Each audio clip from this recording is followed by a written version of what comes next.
نحمده ونستعينه ونستغفره ونؤمن به ونتوكل عليه ونعوذ بالله من شرور أنفسنا ومن سيئات أعمالنا من يهده الله فلا مضل له ومن يضلله فلا هادي له ونشهد أن لا إله إلا الله وحده لا شريك له ونشهد أن سيدنا وسندنا ونبينا وحبيبنا وحبيب ربنا وطبيبنا ومولانا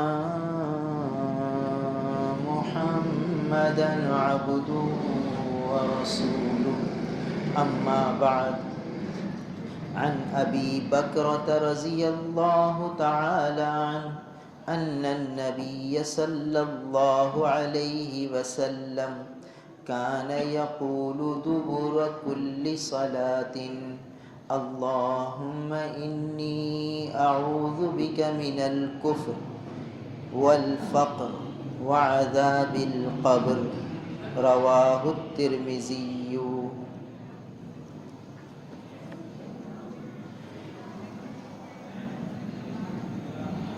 عن علي بن أبي طالب رضي الله تعالى عنه قال كان النبي صلى الله عليه وسلم إذا سلم من الصلاة قال اللهم اغفر لي ما قدمت وما أخرت وما أسررت وما أعلنت وما أسرفت وما أنت أعلم به مني أنت المقدم وأنت المؤخر لا إله إلا أنت رواه أبو داود.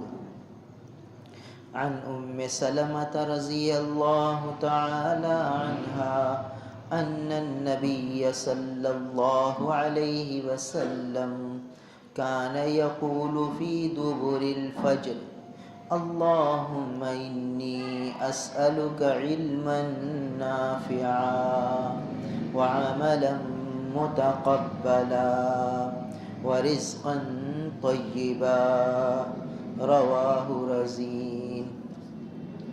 عن مسلم بن الحارث رضي الله تعالى عنه أن النبي صلى الله عليه وسلم أسر إليه فقال إذا انصرفت من صلاة المغرب فقل اللهم أجرني من النار 7 مرات قبل أن تكلم أحدا فإنك إذا قلت ذلك ثم مت في ليلتك كتب لك جوار منها وإذا صليت الصبح فقل ذلك فإنك إذا مت يومك كتب لك جوار منها رواه أبو داود.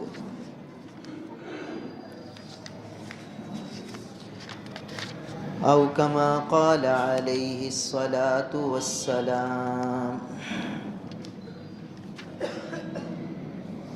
میرے محترم بزرگوں اور عزیز بھائیوں، لمحات زندگی بہت تیزی سے گزر رہے. دیکھیے 1439 ہجری کا آغاز ہوا اور دیکھتے ہی دیکھتے محرم الحرام کا مہینہ گزر گیا، سفر المظفر کا مہینہ بھی گزر گیا اور ربیع الاول کے 5 دن اور 5 راتیں بھی رخصت ہوئی. آج چھٹی شب ہے. جیسے یہ لیل و نہار گزر رہے ہیں، ایک دن ہم بھی اس دنیا سے گزر جائیں گے. جب ہم نے بھی یہاں رہنا نہیں ہے اور آگے جانا ہے تو بھائی آگے کی تیاری کر لینی چاہیے. جتنا بن پڑے آدمی آخرت کی تیاری کر لے. جو نیکی پر عمل کر سکے کر لے. کچھ بھروسہ نہیں ہے کل کا. آج جو ذخیرہ اکٹھا ہو سکتا ہے پھر کل وہ ہاتھ نہیں آ سکتا. اس لیے کوئی لمحہ آدمی ضائع نہ کرے. ہر لمحے سوچتا رہے کہ اس وقت میں کون سا عمل کروں تاکہ مجھے اللہ کا قرب مل جائے، میری آخرت سنور جائے.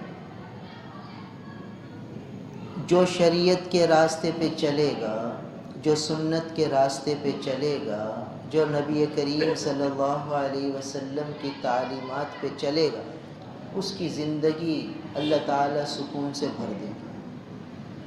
آسانیاں، عافیتیں، سلامتیاں اسے عطا فرما دے گا. تقدیر کی تکلیفیں اسے آئیں گی مگر اس کا دل مطمئن ہوگا، اس کا دل بے چین نہیں ہوگا. اس کو اللہ رضا بالقدر عطا فرما دے گا. تقدیر پر رضا مندی اللہ اسے دے دے گا تو وہ مطمئن رہے گا کہ جو حال میرے ساتھ ہوا ہے بس یہی میرے لیے بہتر ہے، اسی میں میرے رب کی رضا ہے اور یہی میرے لیے بہتر ہے.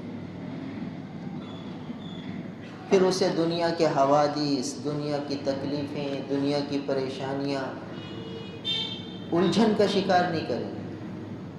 وہ مطمئن رہے گا ہر حال میں. نعمتیں ہوں گی تو بھی اسے اللہ کا عطیہ سمجھے گا، عاریت سمجھے گا، امانت سمجھے گا کہ بھئی یہ جو مجھے اللہ نے مال دیا، یہ جو نعمت دی، یہ سب اللہ کا عطیہ ہے، میرا کوئی کمال تھوڑی ہے. میری چیز یہ نہیں ہے کہ میں اس پر اتراؤں اکڑوں. بھائی ایک آدمی کھڑا ہے، اس کے دوست نے کہا بھائی یہ میری راڈو گھڑی پکڑ لو، میں تھوڑی دیر میں آ رہا ہوں، کام سے جا رہا ہوں، یہ پکڑ کے رکھو.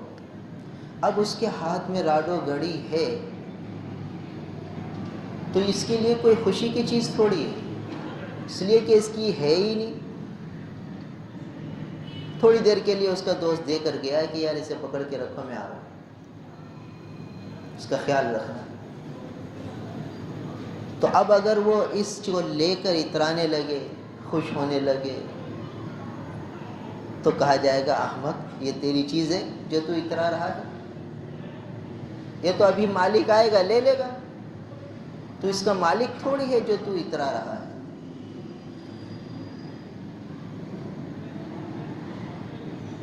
تو ایسے ہی جتنی نعمتیں آدمی کو اللہ نے دے رکھی ہیں سب اللہ کی طرف سے عاریت ہیں. تو وہ ہوتا ہے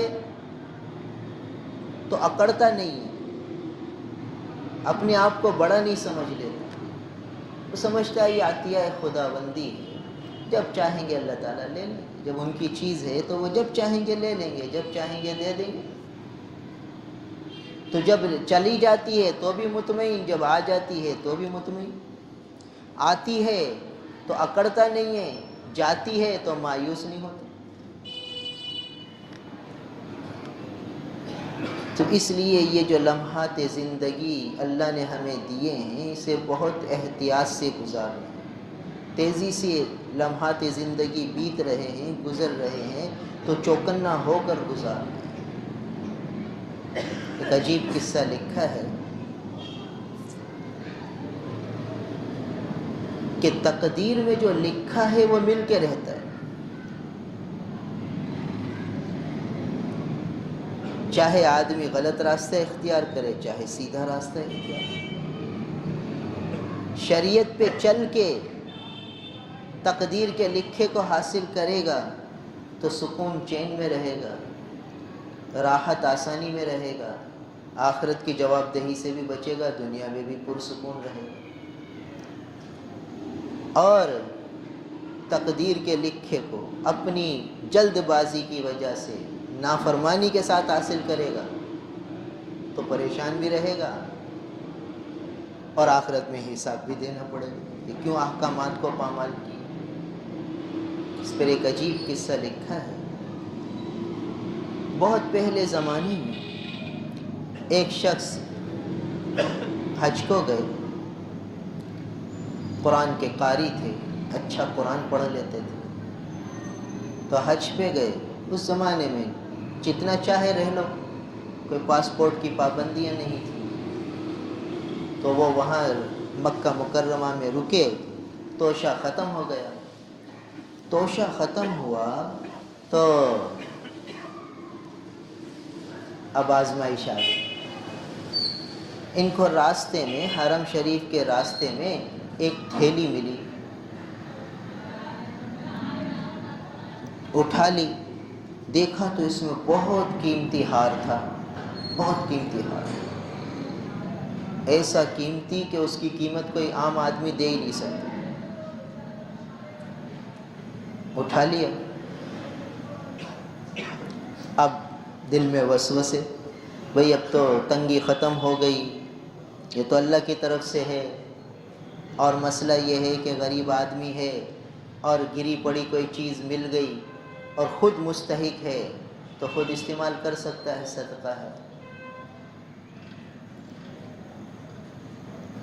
اب طواف کر رہے تھے یہ قاری صاحب کہ کسی بڑے میاں نے اعلان کیا کہ بھئی میری ایک تھیلی گم ہو گئی ہے، اور جو شخص اس تھیلی کو تلاش کر کے مجھے دے گا میں اسے 1000 درہم دوں گا، 1000 درہم انعام میں۔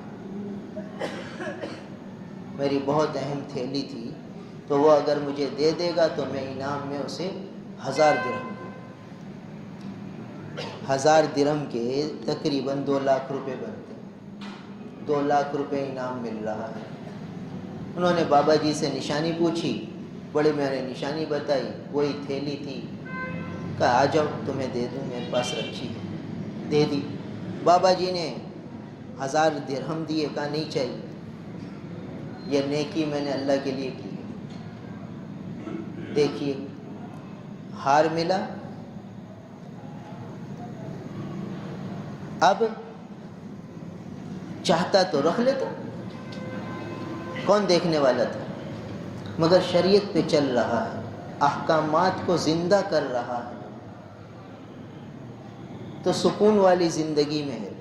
بڑے میاں نے بہت اصرار کیا کہ بھئی دے دو، لے لو، یہ 1000 تو میں اپنی خوشی سے دے رہا ہوں۔ کہا نہیں، نیکی پہ اجرت نہیں ہوتی، یہ میں نے تھوڑی سی نیکی کی ہے، دیانت داری کا کام کیا ہے، امانت داری کا کام کیا ہے، تو یہ تو اللہ کے لیے ہے، اس پہ میں اجرت کیوں لوں؟ نہیں لی۔ بڑے میاں چلے گئے۔ قاری صاحب مکہ پاک میں رہے، بہت عرصہ رہتے رہے، فاقے پہ فاقے آتے رہے۔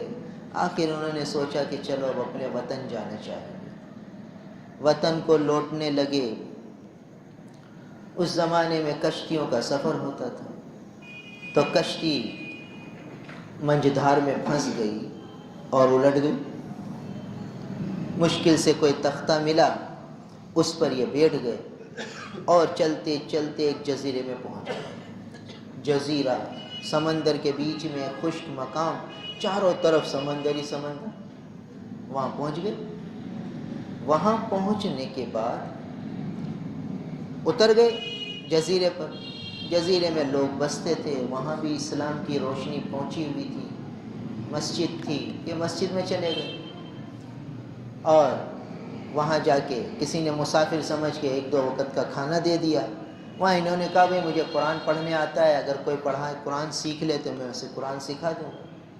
لوگ آنے لگے، قرآن سیکھنے لگے، مسجد کا امام بنا دیا، قرآن سیکھتے رہے۔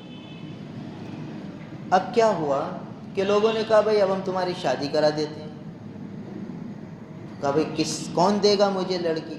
کہا ایک یتیم بچی، ایک بڑے میاں تھے، وہ ان کا انتقال ہو گیا، اب اس کی کوئی وارث نہیں ہے، کوئی دور کے رشتہ دار نہیں ہے، ہم ہی اسی بچی کی کفالت کرتے ہیں، لہٰذا یہ ہے کہ اب تم بھی اجنبی ہو اور اکیلے ہو، تمہارا بھی کوئی آگے پیچھے نہیں، اس بچی کا بھی کوئی آگے پیچھے نہیں، تو بھئی تم نکاح کر لو۔ نکاح ہو گیا۔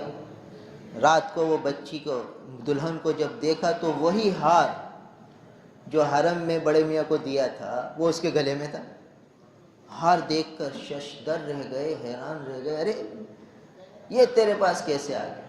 انہوں نے کہا میرے ابا کی نشانی ہے، میرے ابا نے بڑی محنت سے کمایا تھا اور پھر یہ محفوظ رکھا تھا، اور ابا ہمارے بڑی ایک داستان سناتے تھے کہ حرم میں یہ ہار گم ہو گیا تھا، پھر ایک اجنبی شخص تھا اور اس نے وہ ہار ہمیں دے دیا اور اس کا معاوضہ 1000 درہم بھی نہیں لیا۔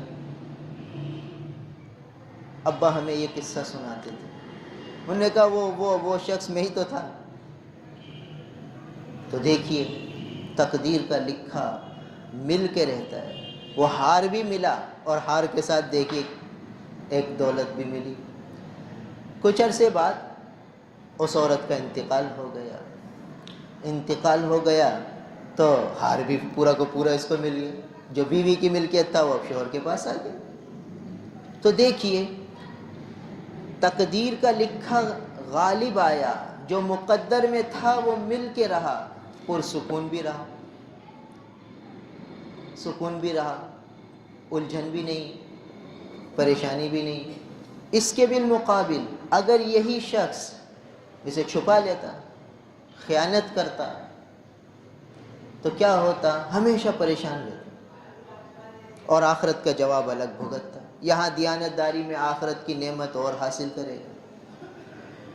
تو چلتے چلاتے جتنی نیکیاں ہو جائیں آدمی اختیار کر لے، جتنی امانت داری ہو سکتی ہے، دیانت داری ہو سکتی ہے، تھوڑی تھوڑی دیانتیں آخرت میں کام دیں گی۔ آج چھوٹی چھوٹی باتوں کی طرف آدمی توجہ نہیں کرتا، کل انہی پہ پکڑ ہو سکتی ہے۔ دیانت داری سے چلے، امانت داری سے چلے، خیانت نہ کرے، تو پھر یہ آخرت کی تیاری میں لگ رہا ہے۔ تو بہرحال یہ بات ضمناً آ گئی، بات یہاں سے چل رہی تھی کہ بھئی اب آخرت کی تیاری کا ایک شعبہ یہ ہے کہ بھئی رسول اللہ صلی اللہ علیہ وسلم نے نماز فرض کے بعد کچھ دعائیں تعلیم فرمائی، ان دعاؤں کو اختیار کرنا، ان دعاؤں کو یاد کرنا، ان دعاؤں کو اللہ سے مانگنا، یہ ہر مومن مسلمان کے ذمے ضروری ہے۔ جیسے نماز کو یاد کرتا ہے، نماز کے مسائل سیکھتا ہے تاکہ نماز اچھی ہو جائے، نماز صحیح ہو جائے، تو ایسے ہی نماز کے بعد کے مسنون اذکار، مسنون دعائیں جو ہمارے آقا نبی کریم صلی اللہ علیہ وسلم نے تعلیم فرمائی ہیں، وہ بھی مسلمان کو یاد کرنی چاہیے، وہ بھی سیکھنی چاہیے۔ وہ بھی گویا آخرت کی تیاری کا ایک حصہ ہے اور بہت بڑا حصہ ہے۔ ان دعاؤں کا تعلق آدمی کی پوری زندگی سے، یہ دعائیں اس کے حق میں قبول ہو گئیں تو سمجھو کہ پوری زندگی اس کی سنور جائے گی، زندگی صحیح رخ پہ آ جائے گی۔ رسول اللہ صلی اللہ علیہ وسلم نے جو امت کو بہت سے ہدایہ دیے ہیں، ان میں سے ایک قرآن پاک کی تلاوت اور ایک یہ مسنون دعائیں، یہ بہت اہم ہدیے ہیں رسول اللہ صلی اللہ علیہ وسلم کی امت کے لیے، براہ راست حضور کے ہدیے ہیں۔ رسول اللہ صلی اللہ علیہ وسلم نے صحابہ کو دیے، صحابہ کا احسان امت پر کہ یہ مبارک ہدایہ ہم تک پہنچائے۔ اگر وہ اس پہ بخل کرتے، اپنے پاس ہی رکھ لیتے، یہ رسول اللہ صلی اللہ علیہ وسلم نے خاص مجھے سکھایا، میں کسی کو کیوں دکھاؤں، میں کسی کو کیوں دوں، تو وہ ہم تک کیسے پہنچتے؟ مگر صحابہ کرام رضوان اللہ تعالی علیہم اجمعین نے بہت وسعت قلبی کا مظاہرہ فرمایا، اعلیٰ ظرفی کا مظاہرہ فرمایا، اور رسول اللہ صلی اللہ علیہ وسلم کی یہ مبارک دعائیں امت کو پہنچا دیں۔ اب ہماری ذمہ داری ہے کہ ہم ان دعاؤں کو یاد کریں، اپنی نسلوں کو یاد کریں، اپنی اولادوں کو یاد کریں۔ یہ ماں باپ کی طرف سے اولاد کے لیے قیمتی ہدیہ ہوگا۔ رسول اللہ صلی اللہ علیہ وسلم نے امت کو دیا، اب والدین اپنی اولاد کو دیں۔ علماء جو احادیث مبارکہ کو پڑھتے ہیں، پڑھاتے ہیں، وہ تو طالب علموں کو دیتے ہیں یہ ہدیے۔ مگر والدین کی ذمہ داری ہے کہ یہ مبارک دعائیں یاد کر کے اولاد کو بھی یاد کریں. یہ ضروری ہے کہ دیکھو نماز کا فریضہ ادا ہوا، اب ہمیں اپنے رب سے کیا مانگنا ہے. رب کے دربار کی حاضری ہوئی ہے، بندے نے ایک اہم فرض ادا کر لیا ہے، اپنے معبود حقیقی کے آگے جھک گیا ہے. اب اس نے کاسۂ گدائی پھیلایا ہے. اب کاسۂ گدائی پھیلا کے کیا صدا لگانی ہے، وہ صدا ہمارے آقا نے بتائی کہ بھئی اب یہ صدا لگاؤ. کیسا حضور کا احسان ہے امت پر، کیسے شفیق نبی اللہ تعالیٰ نے ہمیں دیے، کیسے مہربان نبی اللہ نے ہمیں دیے کہ ایسے پیارے پاکیزہ الفاظ سکھا دیے کہ دیکھو یوں صدا لگانا تو پھر تمہیں مل جائے گا، اور یہ مل گیا تو پھر کام بن گیا. ایک ایک جملہ احادیث مبارکہ کی ان دعاؤں کا یہ بڑا نپا تلا ہے، زبان نبوت سے نکلا ہوا ہے، اور ہم ان مبارک چیزوں سے غافل ہیں. یعنی رسول اللہ صلی اللہ علیہ وسلم نے ہمیں اتنی قیمتی دولت دے دی اور ہم اس دولت سے فائدہ ہی حاصل نہیں کر رہے. بھائی کوئی امیر ترین آدمی اپنی اولاد کے نام اکاؤنٹ بینک میں کروا دے، اب اکاؤنٹ میں اس بچے کے نام بہت سے پیسے لاکھوں کی تعداد میں پڑے ہوئے، بچے کو پتہ ہی نہیں کہ میرے اکاؤنٹ میں کتنے پیسے، اور وہ در در کی بھیک مانگ رہا ہے، لوگوں سے قرضے لے رہا ہے، لوگوں سے صدقے لے رہا ہے، ادھار مانگ رہا ہے. اس کو یہ پتہ ہی نہیں کہ میرے ابا میرے لیے کیا کچھ چھوڑ گئے اور کتنے اکاؤنٹ میں پیسے جمع. اس کو اگر پتہ چل جائے تو پھر یہ کسی کے سامنے ہاتھ کیوں پھیلے. بس وہی مثال ہماری ہے کہ ہمارے نبی ہمیں بہت کچھ دے گئے، اللہ تعالیٰ سے لینے کا طریقہ سکھا گئے کہ کس طرح فرض نماز کے بعد مانگنا ہے، کن اوقات میں کیا مانگنا ہے، تہجد کے وقت میں کیا مانگنا ہے، صبح کے وقت میں کیا مانگنا ہے، شام کے وقت میں کیا مانگنا ہے، طلوع آفتاب کے وقت کیا مانگنا ہے، غروب آفتاب کے وقت کیا مانگنا ہے. یعنی اس سخی اور داتا سے لینے کے طریقے سکھا گئے اور لینے کی صدائیں سکھا گئے کہ یہ صدائیں لگاؤ. اب ہم وہ صدا بھی نہ لگائیں. اب بتاؤ کہ کوئی کسی بہت بڑے بزرگ سے کوئی وظیفہ لے لے، کتنا ہی مجرب وظیفہ ہو، وہ وظیفہ رسول اللہ صلی اللہ علیہ وسلم کی تعلیم فرمودہ دعا سے بڑھ تو نہیں سکتا. احادیث مبارکہ میں آئی ہوئی پاکیزہ دعا سے وہ وظیفہ بڑھ تو نہیں سکتا. ٹھیک ہے وہ اللہ کا نام ہوگا، قرآن کی آیت ہوگی، سب کچھ ہوگا اور مجرب بھی ہوگا، اس کی برکتیں بھی ہوں گی، اس کی تاثیر بھی ہوگی، کسی چیز کا انکار نہیں کیا جا سکتا. مگر جو رسول اللہ صلی اللہ علیہ وسلم نے تعلیم فرمائی ہے دعا، وہ تو اس سے بڑھ کر ہی ہوگی نا. بھائی ایک 5,000 کا نوٹ ہے، ایک 10 روپے کا نوٹ ہے، تو 5,000 کا نوٹ تو اپنی اہمیت رکھتا ہے. اب آدمی کہے کہ بھئی 10 روپے کے نوٹ سے میں پیٹیس لے لیتا ہوں، تو جب بھی میں نے 10 روپے دیے پیٹیس مل گیا. 5,000 کے نوٹ سے پیٹیس کیسے ملے گا؟ اور پیٹیس والے کے پاس اتنے تو کھلے ہی نہیں ہوں گے. تو اسے کہا جائے گا بھائی 5,000 لے تو لو، پھر پیٹیس کی دکان خرید لینا. پھر ایک پیٹیس کیا تمہیں پیٹیس کی دکان مل جائے گی. مگر وہ کہتا ہے نہیں 10 روپے سے پیٹیس آ رہا ہے تو ٹھیک ہے. یہ حال ہمارا ہے کہ 10,000 روپے پر قناعت کر جاتے ہیں اور 5,000 کو چھوڑ دیتے ہیں. تو رسول اللہ صلی اللہ علیہ وسلم کی پاکیزہ دعائیں وہ سب وظیفوں سے بڑھ کر قیمتی ہیں اور اللہ کا قرب دلانے والی، اللہ کی طرف جو ہے وہ انابت دلانے والی اہم ترین چیز ہے۔ اس لیے کوشش کرنی چاہیے کہ پاکیزہ دعائیں ہمیں سیکھنی، یاد کرنی ہیں، اپنی اولادوں کو یاد کرانی ہے، اولادوں کو بھی یاد کرانی ہے۔ اس کے لیے وقت مقرر کرنا ہے کہ بھی کس وقت بیٹھ کر بیوی، بچے، چھوٹے بڑے دعاؤں کا تذکرہ کریں، مذاکرہ کریں کہ بھئی رسول اللہ صلی اللہ علیہ وسلم نے فرض نماز کے بعد یہ دعا مانگی ہے، اللہم اعنی علی ذکرک و شکرک و حسن عبادتی۔ اب پوچھیں بھئی کس نے فرض نماز کے بعد یہ دعا پڑھی؟ بیٹے نے پڑھی، بیٹی نے پڑھی، بیوی نے پڑھی، ماں نے پڑھی۔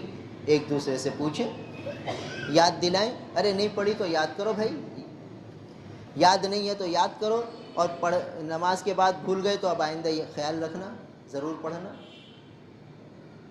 ایسے یہ ساری دعائیں آ رہی ہیں تو سب مانگنے کی ہیں۔ بھائی ایک دکاندار کو اپنی دکان کی 200-300 چیزیں ہیں، اس سب کے ریٹ یاد ہیں۔ 200 آئٹم ہیں تو 200 آئٹم کے ریٹ یاد ہیں اس کو، اور ادھر گاہک نے کہا بھئی یہ آئٹم بتاؤ، وہ کہ اتنے کی ہے، وہ یہ بتاؤ یہ اتنے کی ہے۔ ارے بھئی اس میں کچھ رعایت؟ اب اس کی ساری ذہن میں بات گھومے گی کہ بھئی مجھے کتنے کا آتا ہے اور میں کتنے تک کا اسے دے سکتا ہوں۔ یہ ساری چیزیں ذہن میں کیوں ہیں؟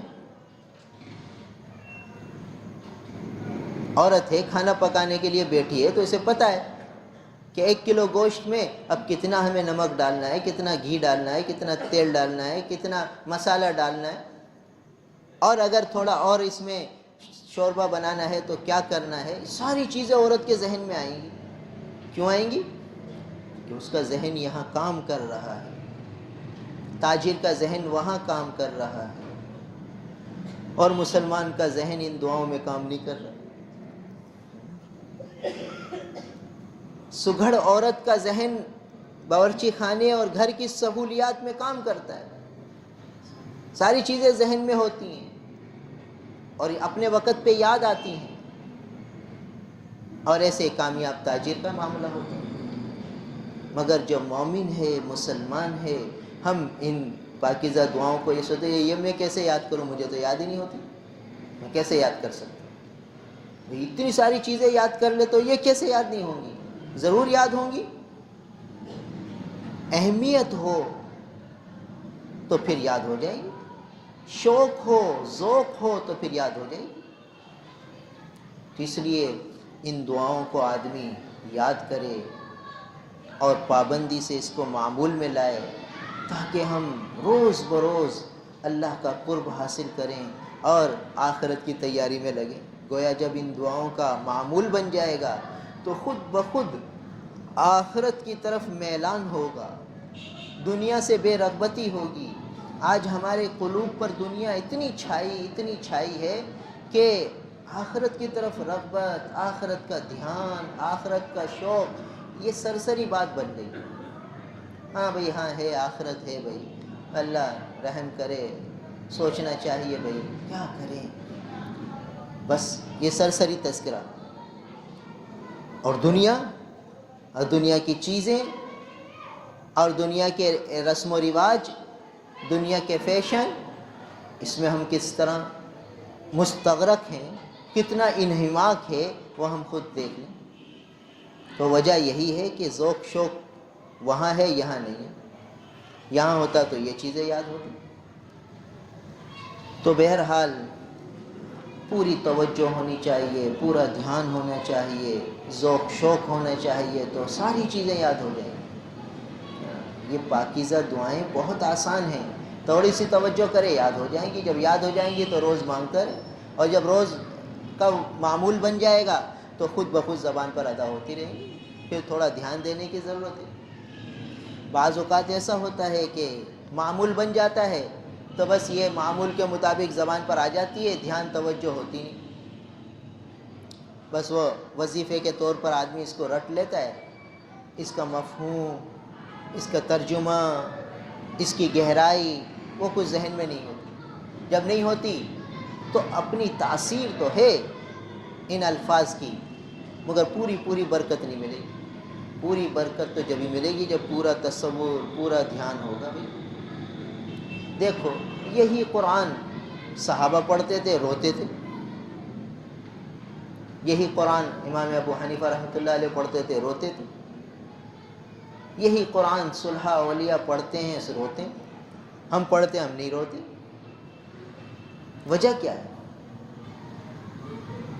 یعنی ان لوگوں کی ہچکیاں بن جاتی تھی اور ہمیں رونا بھی نہیں آتا۔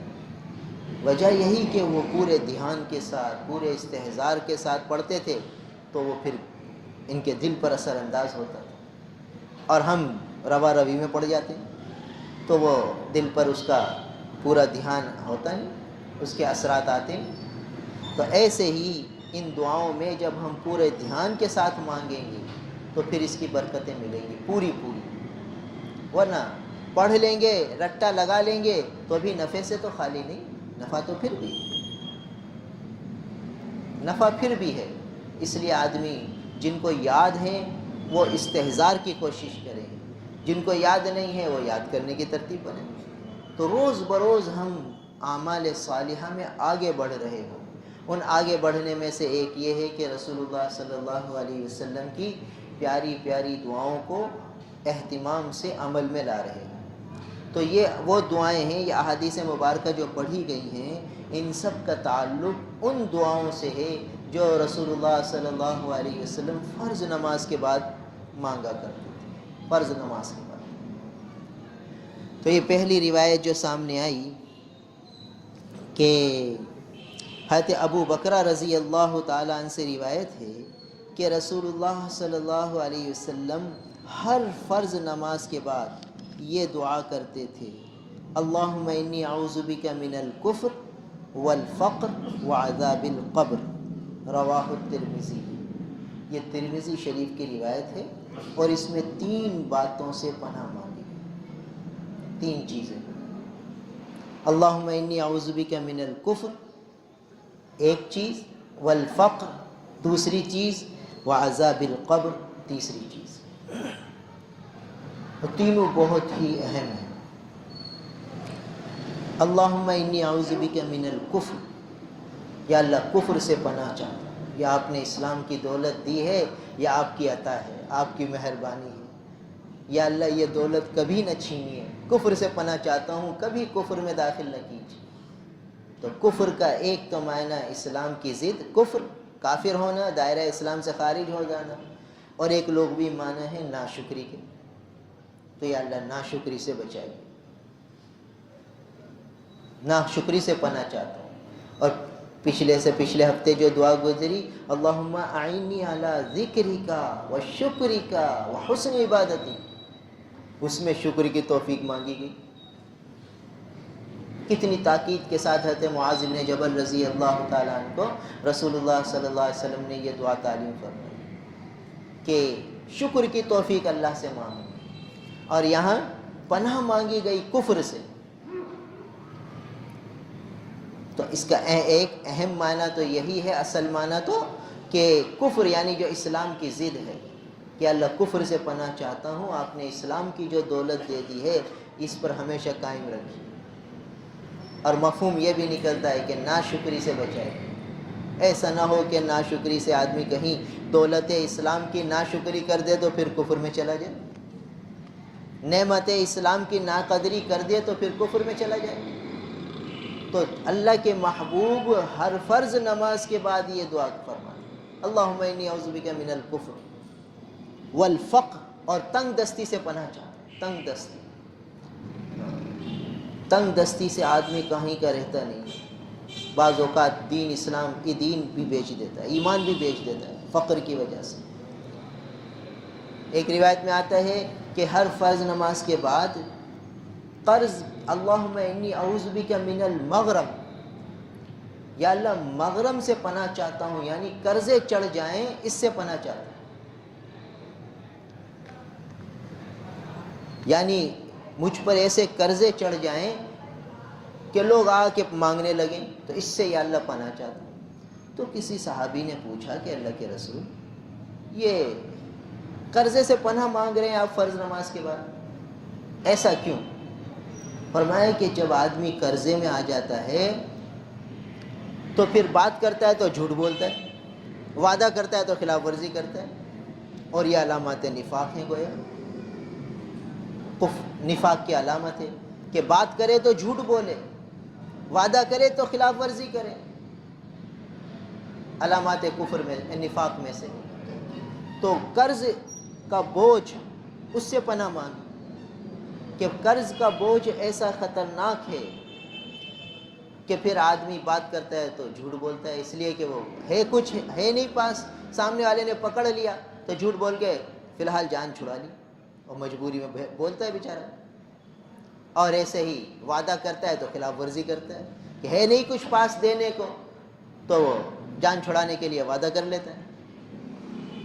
دیکھیے نبی پاک صلی اللہ علیہ وسلم نے کیسی دعا بتائی کہ قرض کے بوجھ سے پناہ مانگ، کہ یا اللہ قرض کے بوجھ سے مجھے بچا لیجیے۔ اور یہاں فرمایا کہ فقر سے پناہ مانگو، فقر محتاج کی، فقر کے معنی ہے محتاج کی۔ تو کسی بھی اعتبار سے آدمی کسی کا محتاج ہو تو کتنی زندگی تلخ ہو جاتی ہے۔ بڑے سے بڑا سیٹھ ہے اور اگر وہ ملازموں کا محتاج ہے تو بتائیے اس کی ساری اکڑ ختم ہو جاتی ہے، پریشان ہو کے رہ جاتا ہے، اس کی ساری فلم بند ہو کے رہ جاتی ہے کہ وہ محتاج ہے ان کا۔ کہ اگر کسی کو نکال دے تو پھر پریشانی، رکھے تو پریشانی۔ اب دیکھیے یہ ہے فقر، محتاج کی۔ تو اتنا بڑا سیٹ ہو کر محتاج ہے، اب محتاج ہے تو پریشان ہے، ہر وقت پریشان۔ تو یہ فقر ایسی خطرناک چیز ہے کہ جس کی وجہ سے آدمی دوسروں کا محتاج ہو کے رہ جاتا ہے۔ اور اسی کے ضمن میں محتاجگی کے مفہوم میں یہ بھی آتا ہے کہ اولاد کا محتاج ہو جائے، ایسا بڑھاپا آ جائے کہ بس ہر وقت محتاجگی اور پریشانی پھر۔ تو فقر کے ایک معنی تو یہی ہے کہ تنگ دستی، کہ وسعت نہ ہو یعنی مال میں، روزی میں، رزق میں، اور ایک مفہوم یہ کہ کسی کی بھی محتاجگی۔ تو محتاجگی بڑی خطرناک چیز ہے۔ تو اللہ کے محبوب نے دیکھیے ہمارے لیے بتایا کہ یہ اللہ سے مانگو، فرض نماز کے بعد مانگو کہ یا اللہ محتاجگی سے پناہ چاہتا ہوں۔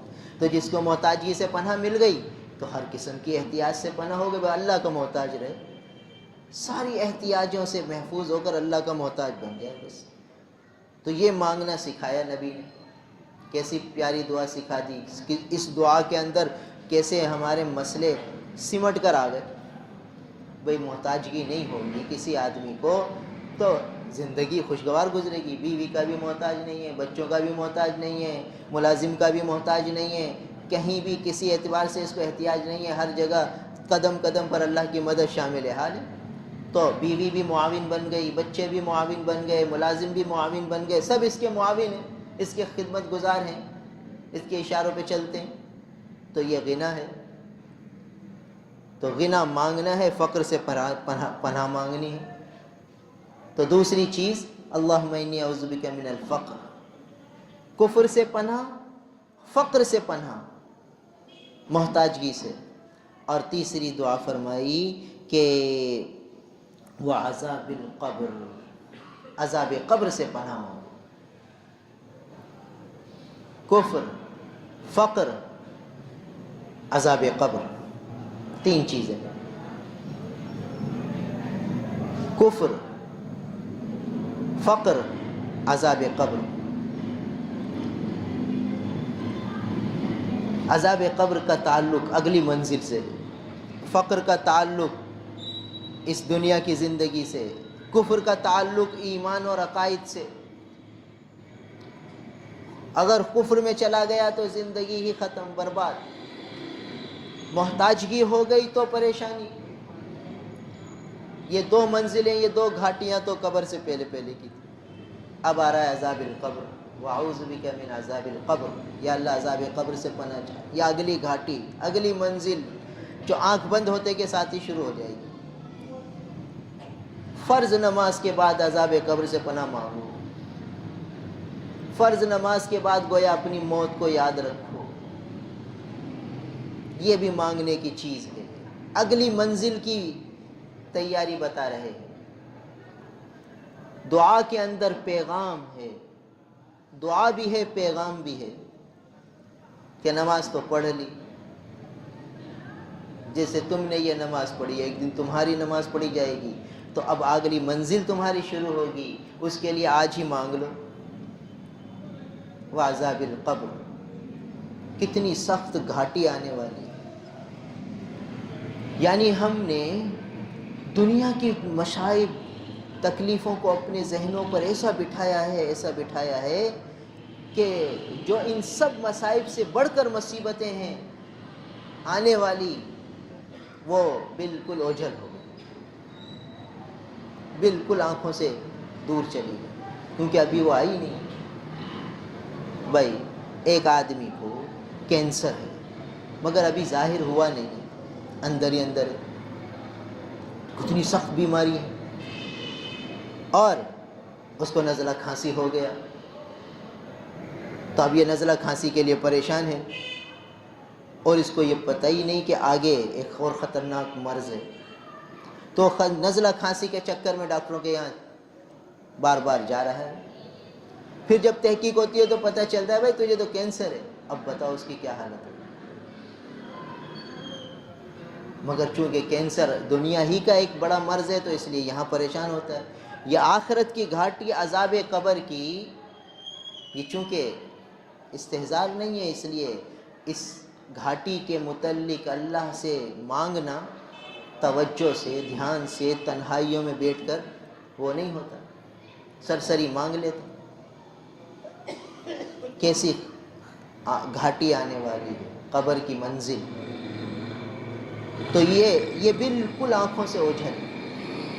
تو رسول اللہ صلی اللہ علیہ وسلم دعا بھی تعلیم فرما رہے ہیں، امت کو پیغام بھی دے رہے ہیں اسی دعا کے اندر کہ دیکھو عذاب قبر سے بھی پناہ مانگو، یہ لینے کا وقت آیا ہے اللہ تعالیٰ سے، کاسائے گدائی تم نے پھیلایا ہے، اب صدا لگاؤ، اس صدا میں یہ صدا بھی لگاؤ کہ اللہ عذاب قبر سے پناہ دیجیے۔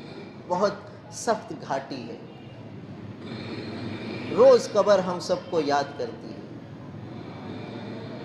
اور روز اعلان کرتی ہے میں وحشت کا گھر ہوں، میں کیڑوں کا گھر ہوں، میں تنہائی کا گھر ہوں، روز اعلان کرتی ہے، اور یہ اعلان ہمیں آتے ہی ہمیں سنائی نہیں دیتا، اس لیے کہ وہ کان ہی نہیں ہمارے پاس، ہم نے تو دنیا ہی کی مصیبتیں پریشانیاں کانوں میں سنی ہیں، اس لیے یہ صدائیں نہیں آتی جو روز ہماری قبر، ہر آدمی کی قبر اس کو پکارتی۔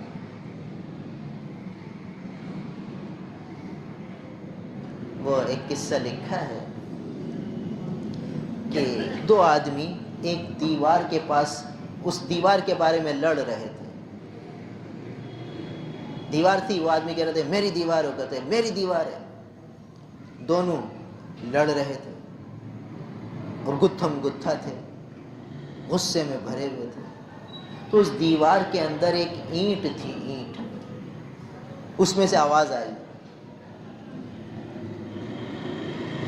آئی تو یہ چونک گئے، کہہ رہے اینٹ میں سے آواز آئی، تو وہ اینٹ کہنے لگی بھائی میری بات سن لو، غور سے سن لو، کہ جیسے تم لڑ جھگڑ رہے ہو ایسے میں بھی ایک دفعہ اسی طرح میں بھی جھگڑتا تھا۔ تو یہ حیران رہ گئے کہ یہ اینٹ کس سے جھگڑے گی۔ پھر اس نے کہا کہ بھائی میں ایک انسان کی مٹی ہوں، میں بھی تمہاری طرح اسی دنیا میں چلتا پھرتا ایک انسان تھا، میں بھی اسی طرح جھگڑا کرتا تھا دنیا کی چیزوں میں، جیسے تم اس دیوار اور مٹی کے بارے میں جھگڑ رہے ہو کہ میری ہے، ایسے میں بھی جھگڑتا تھا، مگر میری داستان سن لو کہ میں مر گیا، میں قبر میں چلا گیا تو مٹی ہو گیا تو ایک مٹکے والے نے مجھے اٹھایا اور میری مٹی کا مٹکا بنا لیا،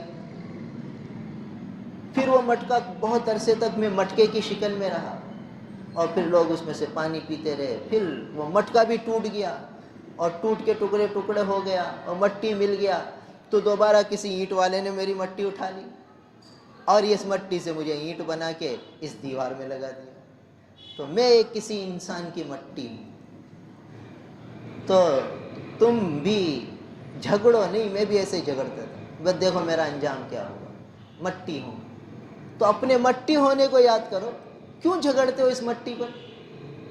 تم بھی مٹی بن جاؤ گے جیسے میں مٹی بن گیا۔ تو یہ عجیب قصے کتابوں میں اللہ کے نیک بندے وہ لکھ کے چلے گئے ہمیں سمجھانے کے لیے۔ یہ قصے میں کیسی عبرت ہے کہ اس مٹی پر تو ہم لڑ رہے ہیں، کہتے ہیں میری دکان، کہتے ہیں میری دکان، وارث لڑ رہے ہیں، بھائی لڑ رہے ہیں، بھائی کے کیس عدالتوں میں چل رہے ہیں، ماں بیٹی کے کیس عدالتوں میں چل رہے ہیں، باپ بیٹے کے کیس عدالت میں چل رہے ہیں مٹی پر۔ اور یہ مٹی کی حقیقت دیکھیے، اس قصے میں پتہ چل گئی کہ وہ اینٹ کہہ رہی ہے کہ میں بھی تو ایسے لڑتی تھی، دیکھو آج اینٹ بناؤ، مٹی میں چلا گیا، مٹی ہو گیا بھائی۔ اور صرف مٹی تو ہے ہی نہیں، آگے اور بھی منزلیں ہیں بھائی، صرف مٹی ہونا تو ہے ہی نہیں۔ تو کافر حسرت کرے گا، یا لیتنی کنت ترابا، کاش کہ میں مٹی ہوتا، پھر مٹی تھوڑی ہونا ہے۔ تو آگے منازل ہے، یہ تو ایک عبرت کا قصہ لکھا ہے اللہ والوں نے کہ دیکھو ہم سب نے مٹی ہونا ہے، تو پھر کس بات کی لڑائی، کس بات کے جھگڑے؟ ہر آدمی کے دل میں اگر اپنا مٹی ہونا یاد آ جائے تو کون کس سے جھگڑے گا؟ کسی سے لڑائی نہیں ہوگی، ہر ایک اپنی فکر میں ہوگا کہ بھئی مٹی ہونا ہے، مٹی ہونے سے پہلے کچھ کارآمد ہو جائیں، کچھ کام کر کے چلے جائیں۔ تو عذاب قبر سے پناہ مانگ۔ ایک قصہ لکھا ہے کہ حضرت گنگوئی صاحب رحمۃ اللہ علیہ کی خانقاہ میں ایک مٹکا تھا، اور وہ مٹکے میں لوگ پانی رکھتے، پانی پیتے تو کڑوا، دوسرے مٹکے میں رکھتے تو میٹھا۔ تو ایک ہی کنویں سے پانی آتا تھا، ایک مٹکے میں رکھو تو کڑوا اور دوسرے میں رکھو تو میٹھا۔ تو حضرت گنگوئی صاحب رحمۃ اللہ علیہ کو اطلاع دی کہ حضرت یہ کیا وجہ ہے، اس مٹکے میں پانی کڑوا ہوتا ہے، اچھی طرح مانجھ لیا، اچھی طرح اس کو صاف کر لیا، پھر بھی اس کا پانی کڑوا۔ حضرت گنگوئی صاحب رحمۃ اللہ علیہ بہت بڑے اللہ والے تھے، کہنے لگے کہ یہ پوچھو یہ مٹکا جس نے بنایا ہے کہاں کی مٹی لی ہے، قبرستان کی مٹی تو نہیں۔ اب ہوتے ہیں تجسس والے لوگ، پہنچ گئے جہاں مٹکے بنانے والا تھا، وہ بھی کہاں سے بنائی ہے؟ کہا وہ قبرستان سے میں نے مٹی اٹھائی۔ کہا بس یہ کسی کی مٹی ہے جس کو عذاب قبر ہو رہا ہے، اس کے اثر آ رہے ہیں کہ پانی کڑوا ہو رہا ہے، عذاب قبر کے اثرات ہو رہے۔ دیکھیے یہ سب عبرت کے قصے ہیں جو کتابوں میں لکھے ہیں۔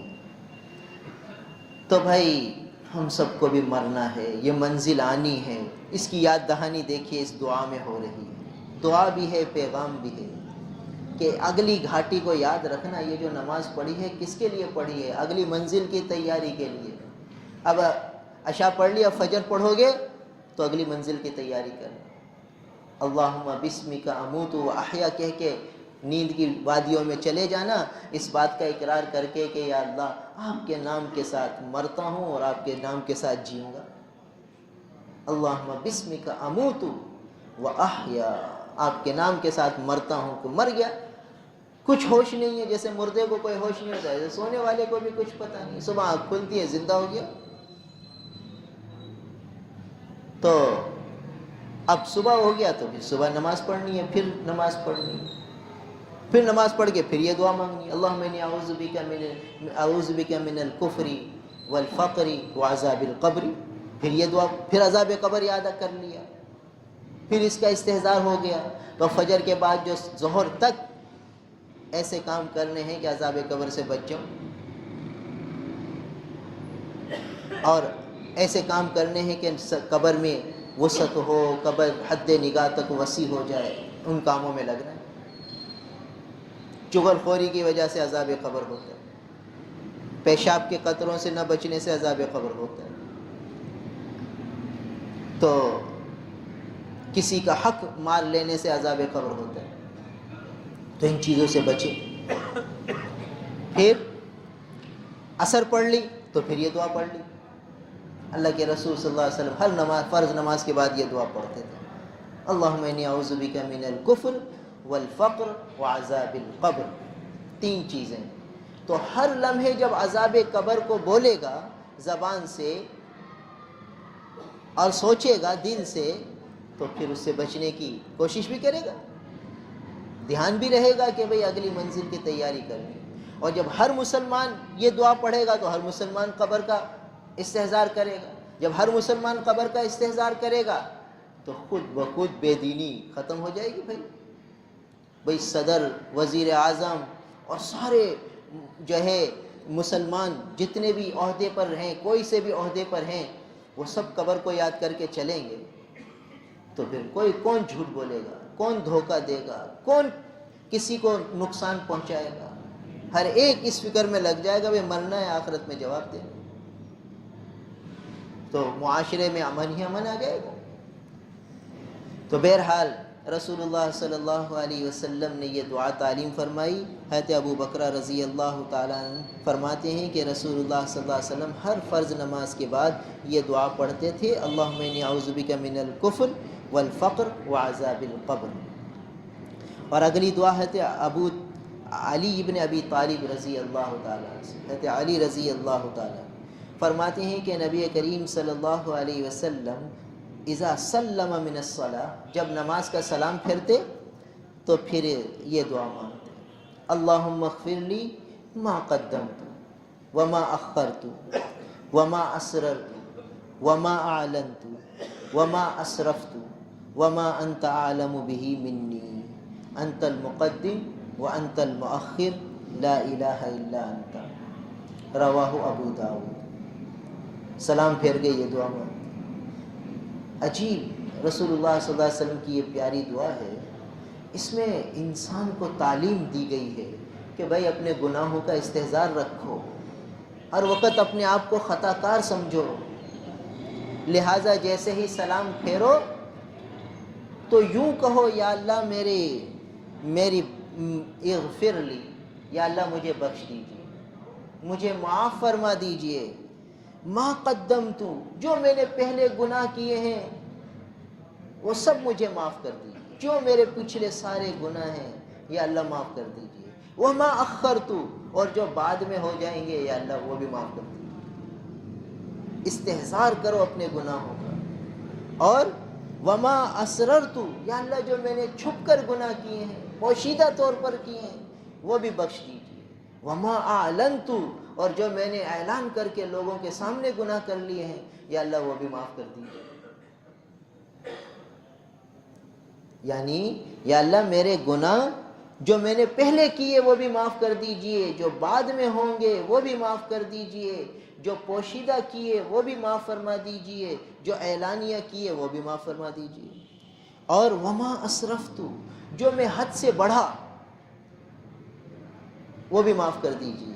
اسراف کر گیا، حد سے بڑھ گیا، مجھے وہ کام نہیں کرنا تھا میں نے کر لیا، وہ بھی معاف کر دیجئے. وما انت عالم به منی، اور یا اللہ جو ایسا گناہ جو آپ مجھ سے زیادہ جانتے، مجھے پتہ ہی نہیں کہ میں وہ گناہ کر بیٹھا ہوں. کہ کتنے ایسے گناہ ہوتے ہیں جو آدمی کر جاتا ہے آدمی کو پتہ ہی نہیں ہوتا. تو میرے آقا نے دیکھیے یہ بھی بتا دیا کہ یہ بھی مانگ لو کہ وما انت عالم به منی، یا اللہ جو آپ مجھ سے زیادہ میرے گناہ کو جانتے ہیں وہ بھی معاف کر دیں. اب بتائیے اس سے بڑھ کر اور شفقت ہوگی کہ اللہ سے یوں کہہ لو کہ یا اللہ جو گناہ مجھے پتہ ہی نہیں اور میں کر بیٹھا ہوں اور آپ مجھ سے زیادہ جانتے ہیں وہ بھی معاف کر دیجیے. اب فرض نماز کے بعد سلام پھیر کر حضرت علی ابن ابی طالب رضی اللہ تعالیٰ عنہ فرما رہے ہیں کہ نبی ہمارے نہ سلام پھیر کر یہ دعا مانگتے فوراً گناہوں سے معافی اور ہر طرح سے اللہ سے معافی کی التجا. اشارہ ہے کہ خوب اللہ سے لگ لپٹ کے مانگو، خوب مانگو. بھئی یہ بھی کہہ سکتے تھے اللہم اغفر لی ذنوبی کلھا، یا اللہ میرے سارے گناہ معاف کر دیجئے، تو سارے گناہ میں سب آ گیا. مگر اللہ سے کلام ہو رہا ہے، باتیں ہو رہی ہیں، تو ایک ایک بات کی وضاحت کہ یا اللہ جو اعلانیہ کیے وہ بھی معاف کر دیجئے، جو چھپ کر کیے وہ بھی معاف کر دیجئے، جو حد سے بڑھ گیا، میں اسراف کر گیا، وہ بھی معاف کر دیجئے، اور جو آپ مجھ سے زیادہ جانتے ہیں وہ بھی معاف کر دیجئے، ظاہر بھی معاف کر دیجئے، اعلانیہ اور سرن سب معاف کر دیجئے۔ اب بتائیے کتنی پیاری دعا سکھا دی، تو سارے گناہ معاف ہو گئے، گویا نماز پڑھی اور پھر یہ دعا مانگی، صاف ستھرا ہو کے اب آگے چلے، اب زندگی آگے چلائے اور گناہوں سے بچتے ہوئے اپنی زندگی کو آگے چلائے۔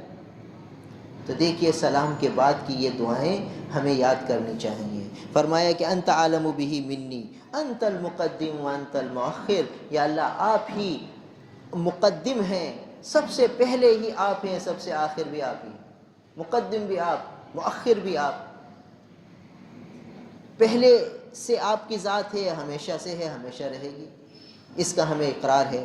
اور لا الہ الا انت، آپ کے سوا کوئی معبود حقیقی ہے ہی نہیں، آپ ہی معبود برحق ہے۔ لا الہ الا انت، براہ راست کہہ رہے ہیں، لا الہ الا اللہ نہیں کہا، انت کہہ دیا کہ اب براہ راست اللہ سے خطاب کرو، یا اللہ آپ کے سوا کوئی نہیں، الا انت، آپ ہی آپ۔ دیکھیے یہ ابو داؤد شریف کی روایت ہے۔ تو یہ پاکیزہ دعائیں ہمیں یاد کرنی چاہیے، یہ دعائیں ہم سب گھر میں بیٹھ کر، بڑے چھوٹے عورت مرد سب مل کر اس کے مذاکرے کریں۔ جب مذاکرے کریں گے تو یاد بھی ہو جائے گی اور اپنے وقت پر بھی یاد آ جائے گی کہ ہر نماز کے بعد ہم اس کو مانگیں اللہ سے۔ اور اگلی روایت ہے کہ رسول اللہ صلی اللہ علیہ وسلم فجر کے بعد یہ دعا مانگتے تھے، اللہم انی اسألوک علما نافعا وعملا متقبلا ورزقا طیبا، کہ یا اللہ میں آپ سے علم نافع مانگتا ہوں، علم نافع، نفع والا علم، اور عملا متقبلا، ایسا عمل مانگتا ہوں جو قبول ہو، آپ کی بارگاہ عالی میں مقبول ہو جائے، مقبول عمل کی توفیق مانگتا ہوں، علم نافع مانگتا ہوں، اور رزقا طیبا، اور پاکیزہ اور حلال رزق کا سوال کرتا ہوں، وہ ہمیں عطا فرمائے۔ تو بھئی یہ دعائیں ہمارے لیے ہیں بھائی، ہم سب کو یاد کرنی چاہیے، اللہ تعالی ہم سب کو عمل کی توفیق عطا فرمائے۔ الحمدللہ رب العالمین والعاقبۃ للمتقین والصلاة والسلام علی رسولہ محمد وآلہ واصحابہ اجمعین، اللہم انت السلام ومنک السلام تبارکت یا ذا الجلال والاکرام۔ یا اللہ ہمارے آقا نبی کریم صلی اللہ علیہ وسلم پر کروڑوں رحمت نازل فرما دیجئے۔ ہمارے آقا نے ہمیں ایسی پیاری پیاری دعائیں سکھائی ہیں، یا اللہ ان دعاؤں کے ہر ہر حرف کے بدلے کروڑ ہا کروڑ رحمتیں ہمارے آقا پر برسا دیجئے، ہر ہر حرف کے بدلے ہمارے آقا کو اپنی شایان نشان اجر جزیل سے نواز دیجئے، اور یا اللہ ہمارے آقا کو ہماری طرف سے خوب جزائے خیر عطا فرما دیجئے۔ اور یا اللہ ان دعاؤں کو جس طرح صحابہ کرام رضوان اللہ تعالی علیہم اجمعین نے اپنا وظیفہ حیات بنایا اور امت تک پہنچا دیا، یا اللہ ہمیں بھی ان دعاؤں کو اپنی زندگی کا وظیفہ حیات بنانے کی توفیق دیجئے۔ ہر محل ہر موقع پر یہ دعائیں ہمیں یاد کرا دیجئے، اور آگے ہمیں اپنی نسلوں کو یہ دعائیں سکھانے کی توفیق دیجئے۔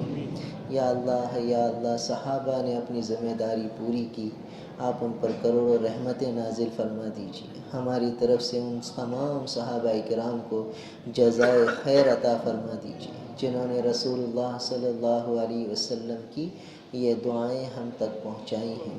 اور یا اللہ اب ہم سے بھی یہ کام لیجئے کہ ہم بھی آنے والی امت کو رسول اللہ صلی اللہ علیہ وسلم کی یہ دعائیں قولاً فعلاً عملاً ہر اعتبار سے یہ دعائیں امت کو پہنچا دیں۔ یا اللہ ہمیں بھی اس سعادت سے محروم نہ فرمائیے، ہمیں بھی سعادت نصیب فرما دیجئے۔ یا اللہ قدم قدم پر ہماری دستگیری فرما دیجئے، ہماری تربیت فرما دیجئے۔ یا اللہ ہم کفر سے پناہ چاہتے ہیں، فقر سے پناہ چاہتے ہیں، عذاب قبر سے پناہ چاہتے ہیں، مرنے کے بعد کی جتنی گھاٹیاں ہیں یا اللہ ان سب میں کامیابیاں کامرانیاں ہمارے نصیبوں میں لکھ دیجئے۔ اے اللہ آخرت کی ہر گھاٹی میں ہمیں سرخ روئی عطا فرمائیے، ہر گھاٹی میں ہمیں کامیابی اور کامرانی عطا فرما دیجیے، اور یا اللہ ہر گھاٹی میں ہمیں ڈگمگانے سے محفوظ فرما دیجیے، یا اللہ ہر گھاٹی میں ہمیں یا اللہ خسارے اور نقصان سے بچا لیجیے، یا اللہ آپ ہی مہربانی فرما دیجیے، مرنے کے بعد کی منازل کا ہمیں استحضار نصیب فرما دیجیے، مرنے سے پہلے مرنے کی تیاری نصیب فرما دیجیے، اعمال صالحہ کا ذوق شوق ہمیں نصیب فرما دیجیے، ان دعاؤں کا یاد کرنا ہمارے لیے آسان فرما دیجیے، ہمارے مقدر میں لکھ دیجیے، نصیبوں میں لکھ دیجیے، ہماری اولادوں کے نصیبوں میں ان دعاؤں کا مانگنا لکھ دیجیے، رسول اللہ صلی اللہ علیہ وسلم کی دعاؤں کو ہمارا وظیفہ حیات بنا دیجیے، ہماری زندگی کا حصہ بنا دیجیے، ہمیں ان دعاؤں سے محروم نہ فرمائیے، ہماری غفلتوں کو دور فرما دیجیے، ہمارے دلوں پر غفلتوں کے پردے پڑے ہوئے ہیں، آپ ہی اللہ ان کو دور فرما دیجیے، ہمیں انابت نصیب فرمائیے، اپنی ذات عالی کا دھیان نصیب فرما دیجیے، قدم قدم پر ہماری دستگیری فرما دیجیے، ہماری تربیت فرما دیجیے، ہماری اصلاح فرما دیجیے، ہمیں نفس و شیطان کے حوالے نہ کیجیے، ہمیں تصنع سے بچا لیجیے، بناوٹ سے بچا لیجیے، ریا سے بچا لیجیے، عجب سے بچا لیجیے، خود پسندی سے بچا لیجیے، کبر سے بچا لیجیے، یا اللہ تنہائیوں میں خوب آپ سے مانگنے والا ہمیں بنا دیجیے، یا اللہ خوب آپ سے لینے والا بنا دیجیے، ہمیں محروم نہ فرمائیے، اللہم انا نسألک الہدی والتقی والعفاف والغنی، اللہم انا نسألک العفو والعافیہ فی الدین والدنیا والآخرہ، اللہم انا نسألک العافیہ ونسألک دوام العافیہ ونسألک تمام العافیہ ونسألک الشکر علی العافیہ، اللہم اغفر لنا ولوالدینا ولاساتذتنا ولمشائخنا ولجميع المؤمنين والمؤمنات والمسلمين والمسلمات الأحياء منهم والأموات يا أرحم الراحمين، اللهم رب ارحمهما كما ربياني صغيرا، رب ارحمهما كما ربياني صغيرا، رب ارحمهما كما ربياني صغيرا، ربنا آتنا في الدنيا حسنة وفي الآخرة حسنة وقنا عذاب النار، یا اللہ جن جن لوگوں نے جو دعاؤں کے لیے کہا ہے سب کی نیک تمنائیں جائز حاجات پوری فرما دیجیے، سب کے مسائل کو حل فرما دیجیے،